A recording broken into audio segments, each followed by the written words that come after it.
afternoon. You're watching the English newscast on Future Television. I'm Yumna Naufal, and these are today's top stories. President Hassan Rouhani hails a nuclear deal with world powers as a golden page in Iran's history after sanctions were lifted in exchange for it drastically shrinking its nuclear program.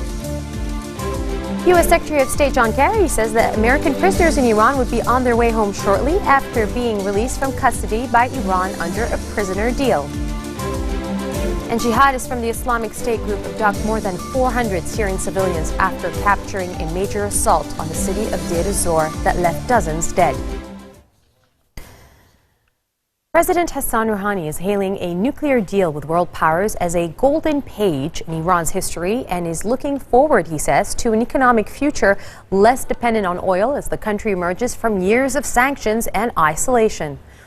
Iran ended years of economic isolation when world powers lifted the crippling sanctions against the Islamic Republic in return for Tehran complying with the deal to curb its nuclear ambitions. Presenting the draft budget for the next Iranian fiscal year, which begins in March, Rouhani told Parliament the deal was a turning point for the economy of Iran, a major oil producer which has been virtually shut out of international markets for the past 5 years. This comes after EU's foreign policy chief, Federica Mogherini, and Iranian Foreign Minister Mohammad Javad Zarif said in a statement that the historical deal between Iran and the 6 world powers to lift the sanctions in exchange for it drastically shrinking its nuclear program had gone into force. Today, we have achieved implementation day of the Joint Comprehensive Plan of Action. Ever since adoption day, we worked hard and showed mutual commitment and collective will to finally bring the JCPOA to implementation. Today, almost exactly 6 months after finalization of the historic deal, the International Atomic Energy Agency has verified that Iran has implemented its nuclear-related commitments under the JCPOA. As Iran has fulfilled its commitments, today multilateral and national economic and financial sanctions related to Iran's nuclear program are lifted in accordance with the JCPOA. The EU and the E3+3 countries, consisting in People's Republic of China, the Republic of France, the Federal Republic of Germany, the Russian Federation, the United Kingdom of Great Britain and Northern Ireland, and the United States of America and Iran, will also cooperate in the field of peaceful uses of nuclear energy in the framework of the JCPOA. UN sanctions related to Iran's nuclear program are lifted.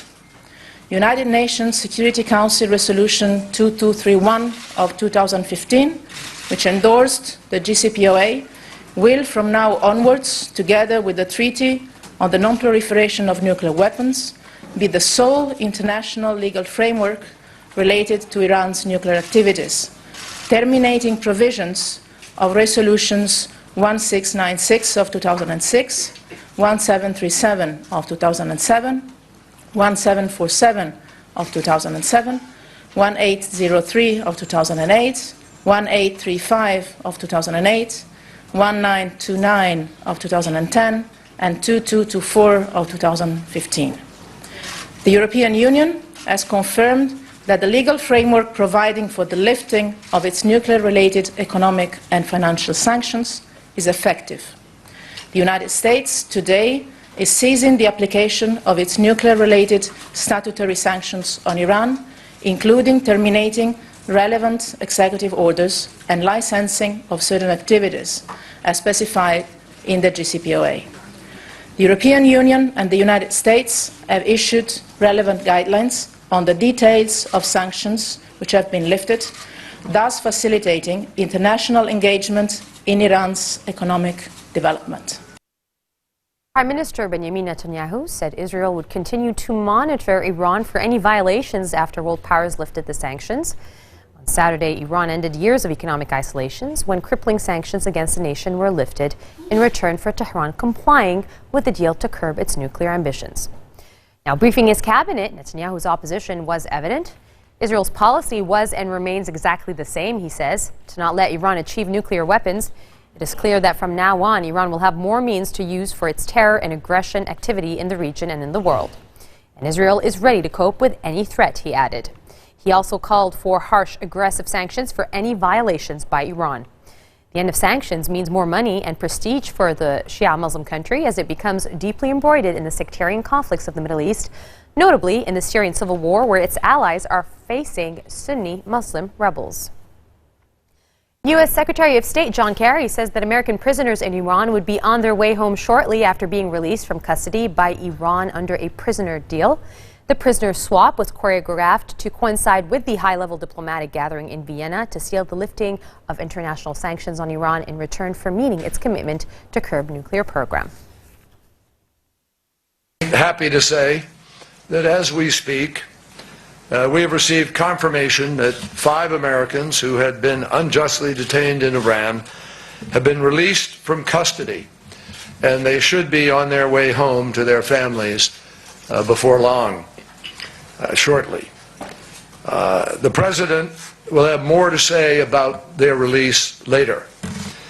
After more than 2.5 years of intense multilateral negotiations, the International Atomic Energy Agency has now verified that Iran has honored its commitments to alter and, in fact, dismantle much of its nuclear program in compliance with the agreement that we reached last July. I want to thank the IAEA and Director Amano for their significant efforts in this regard, and I know that he will go tomorrow to Tehran to begin the process of the full implementation.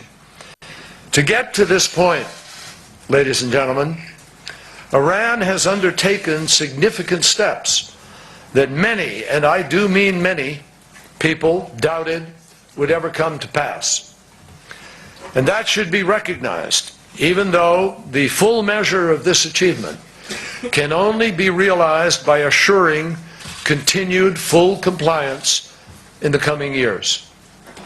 In return for the steps that Iran has taken, the United States and the EU will immediately lift nuclear-related sanctions, expanding the horizon of opportunity for the Iranian people.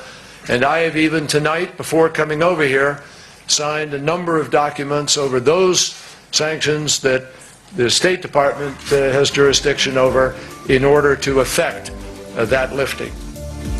Coming up next, the brother of detained former MP Hassan Yaoud in Lebanon lashes out against the Amal movement for the first time. Stay with us, we'll be right back.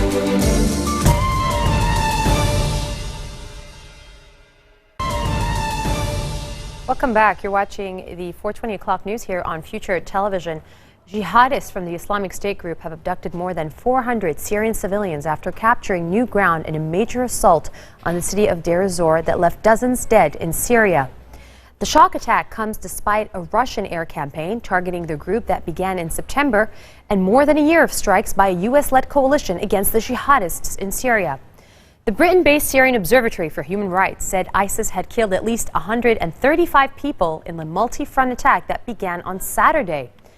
The dead include 85 civilians and 50 regime fighters, according to the Monitor, which said that ISIS had also kidnapped more than 400 civilians from captured territory. He said they had been taken to areas under ISIS control in the west of Deir ez-Zor province and to the border with Raqqa, the main ISIS stronghold in Syria to the northwest. The Monitor said at least 42 ISIS fighters have been killed in the attack, adding that fighting was ongoing with regime forces backed by Russian airstrike trying to recapture lost ground. Lebanese Forces Chief Samir Jaja is urging Justice Minister Ashraf Rifi to carry on with a request to refer the trial of former Minister Michel Smeha to the Judicial Council in the wake of his release from jail. He issued a statement via Twitter saying, quote, "I urge the Justice Minister to go ahead with a draft project to refer the case of Smeha to the Judicial Council." On Saturday, media reports said that Justice Minister Ashraf Rifi will make a request before Cabinet to refer the trial to former Minister Michel Smeha to the Judicial Council in wake of his release from jail, despite the damning evidence against him in his involvement in bombing plots in Lebanon. He will also submit a Cabinet draft law that he prepared to eliminate extraordinary trials and instead call for the establishment of judicial powers concerned with significant and terrorist crimes. Former President Michel Sleiman is slamming media reports alleging that his ministerial bloc and that of the Kataib party had demanded appointing one of the two Christian members in the military council in return for accepting the appointment of the second by the Change and Reform bloc head MP Michel Aoun. He said, quote, "We have not and will not demand naming one of these members as a condition to accept the nomination of another. We continue to call for respecting the mechanism and standards and to distance the military institutions from conflicts." He said this via Twitter after members of the military council, which are usually named based on a proposal of the Minister of National Defense on the basis of articles of the Defense Act and not based on quotas. Media reports said that ministers of the Kataib party and Sleiman refused to give privilege to MP Michel Aoun to name the two Christian figures who will fill the vacant posts at the military council. The brother of detained former MP Hassan Yaoub lashed out against the Amal movement for the first time as protesters scuffled with police attempting to reopen the old airport road. Ali Yaoub accused the Amal movement of warning people against taking part in protests to call for the release of him. The comments were made during a press conference as relatives and supporters cut off the old airport road south of Beirut in continuation of protest over the politician's detainment. Ahmed Baalbaki, the advisor of Parliament Speaker Nabih Berri, who heads the Amal movement, quickly responded to Yaoub's claims by saying that the party was not getting involved in his brother's case in order to preserve the sanctity of the Imam Musa Sadr case. Yaoub is in detention on charges of his involvement in the abduction of the son of the post-Libyan leader Muammar Gaddafi. His supporters have been holding near daily protests to demand his release since his arrest last month. This marks the end of our bulletin for today. Now for a reminder of our headlines. President Hassan Rouhani hails a nuclear deal with world powers as a golden age in Iran's history after sanctions are lifted in exchange for Iran shrinking its nuclear program. U.S. Secretary of State John Kerry says American prisoners in Iran will be on their way home shortly after being released from custody by a prisoner deal.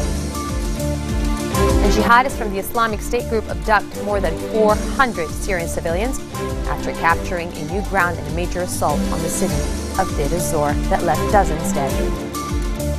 Those are your headlines for this weekend. Catch us again tomorrow for all the latest. Have a good night. تعلن عن قطع علاقات الدبلوماسية مع إيران بلغة الفرنسية